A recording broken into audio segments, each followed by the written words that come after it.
बेटा आपका support material का अगला क्वेश्चन है क्वेश्चन नंबर 6। कहता है how many bricks will be required to construct a wall. एक वॉल है जिसकी डायमेंशन है 13.5 metre long, 6 metre high and 22.5 centimetre thick. If each bricks measures इतना इतना इतना, मतलब 27 सेंटीमीटर और 12.5 सेंटीमीटर और 9 सेंटीमीटर। कह रहा है कि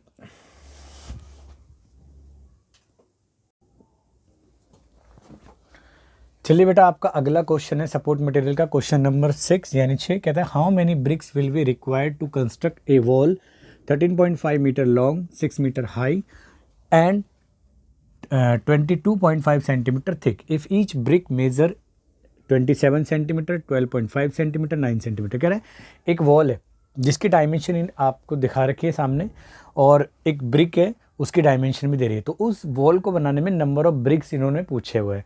तो चलिए बेटा सॉल्यूशन करते हैं। पहले आपको बता देते हैं बेटा जो वॉल होती है वो भी ऑलमोस्ट कैसी होती है। एक देखोगे आप, अगर हम वॉल को बताएं आपको सामने से, तो वो भी एक तरीके से इसी शेप की होती है, हमारी क्यूबॉइड शेप की, है ना। ब्रिक भी होती है, अगर हम बैक साइड में जाके देखें इसका तो इस तरह की होती है। तो पहले मैं लिख देता हूँ बेटा 4 वॉल के लिए लिख देता हूँ। 4 वॉल के लिए जो लेंथ है बेटा वो कितनी है 13.5 मीटर। अगर सेंटीमीटर में कन्वर्ट करें तो 13.5 को मल्टीप्लाई कर देंगे 100 से, तो ये एल आ जाएगा बेटा, यहीं लिख देते हैं हम सेंटीमीटर, यानी ये आ जाएगा आपका 1350 सेंटीमीटर। और जो चौड़ाई है, चौड़ाई तो इन्होंने दी है एक तरीके से 22.5 सेंटीमीटर है, जबकि जो हाइट है वो 6 मीटर मीन्स 6 मल्टीप्लाई बाई 100 यानी 600 सेंटीमीटर में कन्वर्ट हो जाएगी। तो इसका वॉल्यूम कितना आ जाएगा बेटा, पूरी दीवार का वॉल्यूम यानी इसका आ जाएगा V1 इक्वल टू हो जाएगा L गुणा B गुणा H। इट मीन्स ये हो जाएगा बेटा हमारा 1350 इंटू कितना हो जाएगा बेटा हमारा 22.5 इंटू ये हो जाएगा बेटा हमारा 600, और ये हो जाएगा सेंटीमीटर का क्यूब। अब हम बात करते हैं फॉर ब्रिक के लिए, बात करते हैं फॉर ब्रिक। भाई ब्रिक भी एक तरीके से अगर हम देखें, अगर वो भी एक क्यूबॉइडी शेप की होती है जिसकी डायमेंशन हम दे रखी है। तो वॉल्यूम क्या आएगा बेटा, ब्रिक का वॉल्यूम लिख लेते हैं बेटा। वॉल्यूम उसको V2 कंसीडर कर लेते हैं, तो वो भी होगा 27 इंटू 12। मैं डायरेक्ट लिख दूँ, फार्मूला मैंने एक बार लिख दिया है, ठीक है बेटा। तो ये भी सेंटीमीटर की क्यों आ जाएगी, ठीक है बेटा। तो दोनों का वॉल्यूम हमारे पास में आ गया। तो नंबर ऑफ ब्रिक फाइंड करने के लिए तो हमें कि भाई इसके अंदर कितनी ब्रिक लगेगी, तो हम क्या करेंगे, इसकी वॉल्यूम को डिवाइड कर देंगे कि इसके ब्रिक के वॉल्यूम से, तो नंबर ऑफ ब्रिक्स आ जाएगी। तो देखो बेटा नंबर ऑफ ब्रिक्स जो हैं वो आ जाएंगी बेटा n इक्वल टू होगा V1 अपॉन में V2। क्लियर है। V1 की जो वैल्यू है वो है बेटा हमारे पास 1350 इंटू 22.5, और आपका ये क्या है बेटा 600, और डिवाइड करना है हमें, ये हो गया बेटा आपका 27 इंटू 12.5 इंटू ये 9 है। क्लियर है बेटा। अब सबसे पहला काम क्या होता है बेटा, डेसिमल वाली टर्मों को रिमूव करना एक तरीके से।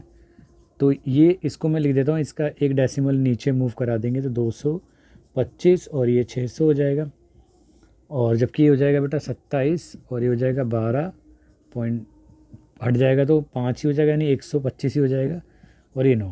तो देखो इसका एक डेसिमल ऊपर और इसका एक डेसिमल के लिए नीचे 10 लिख दिया, ठीक है बेटा। तो 10 से 10 तो कैंसिल हो जाएगा। अब हम बात करते हैं सिंपल इसका सिंप्लीफिकेशन करने की। तो देखो 25 से जा रहा है 9 टाइम्स जाएगा, और ये जाएगा बेटा आपका 5 टाइम जाएगा। क्लियर है। ये 9 से 9 हो जाएगा, कट हो जाएगा।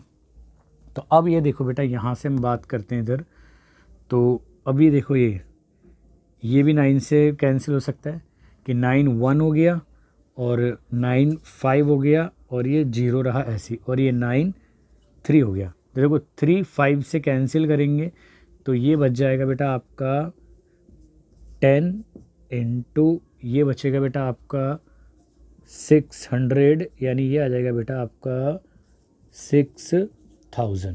तो हैंस जो रिक्वायर्ड नंबर ऑफ ब्रिक्स हैं वो 6000 आ जाएगी, ठीक है बेटा। हैंस नंबर ऑफ ब्रिक्स कितनी आ गई बेटा, नंबर ऑफ ब्रिक्स आ गई जो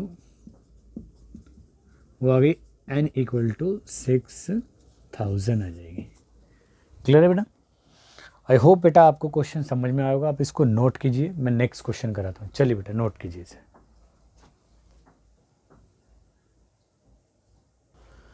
चलिए बेटा आपका अगला क्वेश्चन है सपोर्ट मटेरियल का, क्वेश्चन नंबर 7। वो कहता है if the radius of A sphere is 2r, यानी यहाँ पे क्या बोला बेटा, एक स्फीयर है उसकी रेडियस 2r है, देन फाइंड इट्स वॉल्यूम।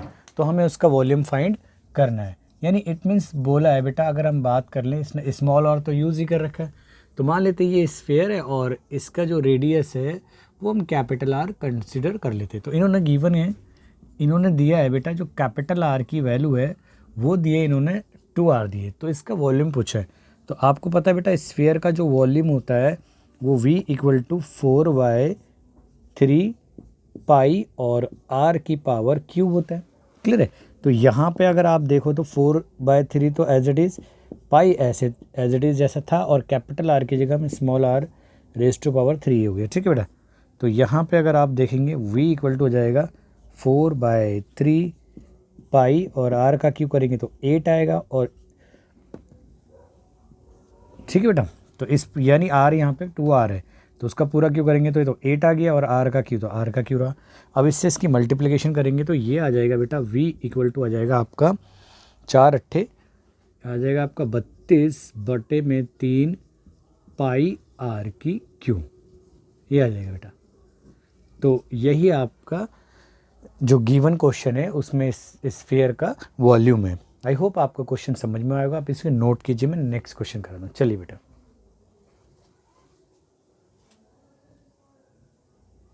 चलिए बेटा आपका जो अगला क्वेश्चन है सपोर्ट मटेरियल का वो है क्वेश्चन नंबर 8। वो कहता है the radius of A sphere is 21 centimetre. एक स्फीयर है यानी गोला है जिसकी जो रेडियस है वो 21 सेंटीमीटर है। What is the surface area of the sphere. इसका सिंपल बेटा सरफेस एरिया पूछो, और आपको पता है सिंपल सरफेस एरिया पूछा जाता है उसका फॉर्मूला 4πr² होता है। ठीक है? चाहे वो हमारा स्फीयर हो, हमारा चाहे वो कर्व बोलो स्फीयर का, या टोटल बोलो, या सिर्फ सरफेस बोलो, क्योंकि उसका एक ही सरफेस होता है, वो होता है 4πr² होता है। ठीक है? तो सॉल्यूशन देखो बेटा, सिंपल ये स्फीयर है, डायग्राम बनाने की आवश्यकता नहीं है। इसकी जो रेडियस दी है इन्होंने वो 21 सेंटीमीटर दी है। नाउ आपको पता है इसका सरफेस एरिया क्या होता है, एस से डिनोट करते हैं, वो होता है 4πr²। इट मीन्स 4 पाई की वैल्यू जब तक आपको ना बोली जाए आपको 22/7 यूज़ करनी है, और आर के प्लेस पे हमें 21 लिखना है। और 21 कितने टाइम, 2 बार, क्योंकि पावर है तो 21 × 21। यहाँ सिंपल कैलकुलेशन हो रही है तो 7 की टेबल 3 टाइम जाएगी, और यहाँ 4 की मल्टीप्लाई 22 से करेंगे तो ये हो जाएगा बेटा 88, और फिर मल्टीप्लाई करनी है 3 के इससे तो ये 63 हो जाएगा। अब हमें सिंपल इन दोनों की मल्टीप्लिकेशन करनी है, तो आप यहाँ कर सकते हो बेटा 63 × 88, तो 8 या 24 का 4 आ जाएगा 2, और 8 6 कितना हो गया बेटा 48, और 2 कितना हो गया बेटा आपका 50, और ये सेम का सेम आ जाना है। तो इट मीन्स ये हो जाएगा बेटा 4 ऐसी, फिर एक और 4, फिर 5, और ये 5, यानी ये आ जाएगा बेटा आपका 5544 सेंटीमीटर का स्क्वायर। करेक्ट? आई होप आपको क्वेश्चन समझ में आएगा। आप जल्दी से इसको नोट कीजिए। चलिए बेटा आपका नेक्स्ट क्वेश्चन है सपोर्ट मटेरियल का क्वेश्चन नंबर 9। कहता है what will be the length of the longest pole that can be put in a room of dimension एरी। एक रूम है बेटा, जैसे कि आप जिस रूम में बैठो या मैं भी पढ़ा रहा हूँ, इस रूम के अंदर सबसे बड़े जो पोल हमारे को फिट करना है उसकी लेंथ पूछिए।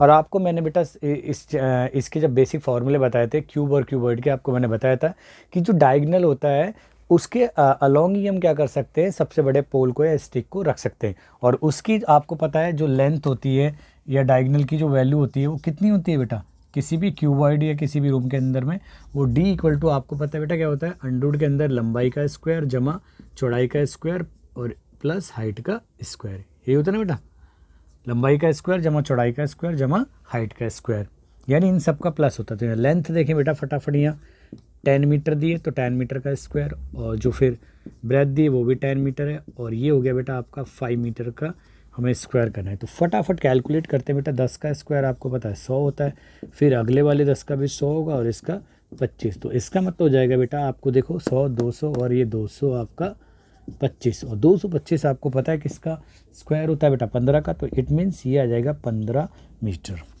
ठीक है बेटा। तो द लॉन्गेस्ट पोल कितना आ जाएगा बेटा, longest pole has length d equal to 15 metre. यही आपका करेक्ट आंसर है। आई होप क्वेश्चन समझ में आएगा, जल्दी से नोट कीजिए आप इसे।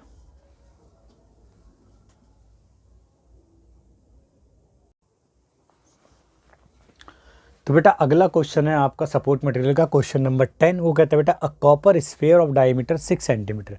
एक कॉपर का स्फेयर है जिसका डायमीटर कितना है बेटा 6 सेंटीमीटर है, is melted and drawn into a 36 centimetre long wire of uniform circular cross section.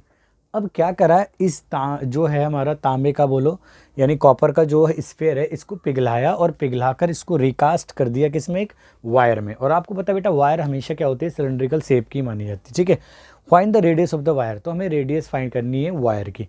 तो इस केस में आप देखो क्या चीज़ नहीं बदल रही है। आपको पता है कि जब भी शेप वाले क्वेश्चन होते हैं जिसके अंदर हम शेप को कन्वर्ट कराया जाता है दूसरी फॉर्म में, या आप 10th क्लास में ही पढ़ोगे, वॉल्यूम कभी भी चेंज नहीं होता। तो यहाँ बस हमारे को यही बेसिक चीज़ें दिमाग में रखनी है और बस उसको इक्वेट करना है।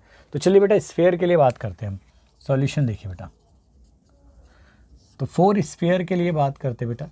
स्फेयर के लिए जैसे मान लेते हैं स्फेयर इस तरीके से था, है ना, इसकी रेडियस आर है। तो डायमीटर कितना दिया बेटा इन्होंने 6 सेंटीमीटर। तो रेडियस आ जाएगी बेटा 6/2 सेंटीमीटर, मतलब 3 सेंटीमीटर आ गया।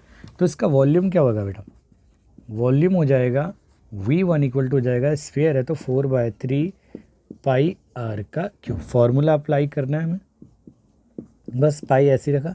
आर क्या है बेटा 3 का क्यूब, और ये है हमारा सेंटीमीटर के क्यूब में आ गया। ये वॉल्यूम V1 है। नाउ अगर हम बात करें, ठीक है, अगर हम बात करें फॉर वायर के लिए, इसको पिघलाकर क्या करा बेटा वायर बना दिए, यानी इसे पिघलाया और कुछ मान लो इस तरह की वायर बना दी होगी। मैं थोड़ा डबल में दिखा देता हूँ इसे ताकि आपको समझ में आ जाए। और इसका क्रॉस सेक्शन सर्कुलर है, और अगर हम सीधा करें तो ये कुछ इस तरीके की शेप में ही मानी जाएगी, है ना, इस तरीके से। तो इसकी जो लेंथ दी है वायर की, यानी यहाँ पे हाइट होगा एक तरीके से। तो हाइट कितना दिया है बेटा इन्होंने 36 सेंटीमीटर दिया है। अब इन्होंने रेडियस तो दी नहीं है, तो रेडियस को हम क्या कंसिडर कर लेते हैं बेटा, आर कंसिडर कर लेते हैं कैपिटल। तो रेडियस नहीं पता, लेकिन इसका वॉल्यूम V2 क्या होगा, पाई आर स्क्वायर और एच होगा। देखो बेटा आर कैपिटल मैंने इसलिए लिया क्योंकि यहाँ पे जो आर यूज़ कर चुके हैं पहले से हम इस स्मॉल लेटर में, तो इसलिए यहाँ पे मैंने कैपिटल में यूज़ कर लिया। तो कोई फ़र्क नहीं पड़ता, चाहे आप वहाँ कैपिटल में यूज़ कर लो और बाद में स्मॉल में, या पहले स्मॉल में बाद में कैपिटल में। तो ये आएगा बेटा आपका V2 equal to pi R square, हमें पता नहीं है तो इसको एज इट इज़ रखते हैं। जबकि एच की वैल्यू क्या होगी बेटा 36, और ये सारा की सारा सेंटीमीटर में आएगा, यानी सेंटीमीटर की क्यूब हो जाएगा। नाउ वॉल्यूम क्या होना चाहिए बेटा, V1 इक्वल टू V2 होना चाहिए इन कन्वर्जन। फिगर जब कन्वर्ट होती है तो उसका वॉल्यूम जो है वो कभी भी नहीं बदलता। जैसे मैं आपको सिंपल बात बताऊं कि भाई मेरे पास में एक सिलेंड्रिकल जार के अंदर क्या है 1 लीटर पानी है, उसको मैं एक स्फेरिकल बॉल के अंदर डाल दूं उस पानी को, तो क्या उसका 1 लीटर से 2 लीटर हो जाएगा, वो 1 ही लीटर रहेगा ना। तो वॉल्यूम कभी नहीं बदलता। तो यहाँ पे भी स्फेयर को मेल्ट करके उन्होंने वायर बदल दिए, तो वॉल्यूम तो वही रहा ना। तो इसलिए इस कंडीशन को अप्लाई करें। तो V1 की वैल्यू कितनी है बेटा 4/3 पाई, और जो आर है बेटा उसकी वैल्यू हो गई यहाँ पे 3⁻³ है ना। और यहाँ वाली वैल्यू आई है कि दूसरे वॉल्यूम की पाई, और हमें कैपिटल आर पता नहीं है, और एच कितना है बेटा 36 दिया इन्होंने। तो देखो बेटा पाई से पाई तो कैंसिल हो जाएगा, यानी 4/3 ऐसी रहा, और इंटू 3⁻³ ऐसी रहा, और 36 आ गया हमारा डिवाइड में। तो वहाँ बचेगा बेटा आर स्क्वायर खाली। अगर आप सिंपल कैलकुलेट करें इसे तो एक 3 से एक 3 तो कैंसिल हो जाना है। तो यहाँ बचेगा बेटा एक 3 बचेगा और एक 3 बचेगा, इस 3 से कैंसिल करा। अब ये 4 से जाएगा हमारा 9 टाइम में, तो ये तो बेटा यहाँ 1 आ रहा है, और 1 का अगर हम अंडूड भी निकालें तो वो भी क्या आएगा बेटा 1 ही आएगा। तो हैंस जो आएगी बेटा रेडियस आएगी, हैंस रेडियस ऑफ वायर कितनी बेटा, capital R equal to 1 centimetre है। ठीक है बेटा, तो 1 सेंटीमीटर आ रही है रेडियस उस वायर की जो किसको, स्फीयर को पिघलाने से बनाई है। आई होप आपको क्वेश्चन समझ में आया होगा। आप इसे नोट कीजिए, मैं और क्वेश्चन कराऊंगा आपको। चलिए बेटा,